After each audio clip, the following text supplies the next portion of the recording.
Eu não preciso transformar pedras em pães para provar que no deserto tu estás cuidando de mim. De um lugar alto não vou me lançar só pra demonstrar o teu poder.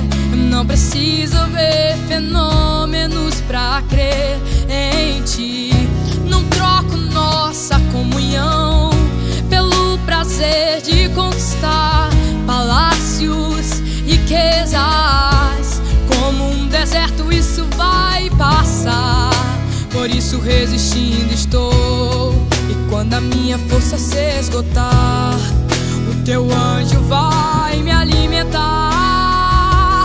Te adorar é o que sustenta-me de pé. Eu não vou perder a guerra.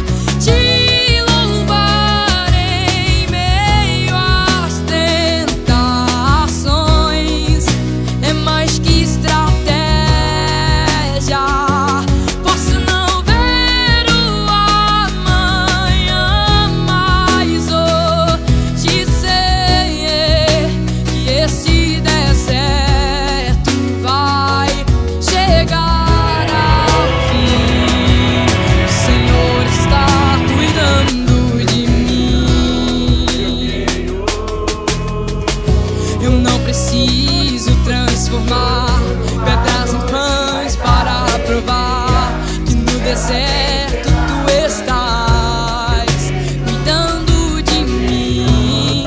De um lugar alto não vou me lançar só pra demonstrar o teu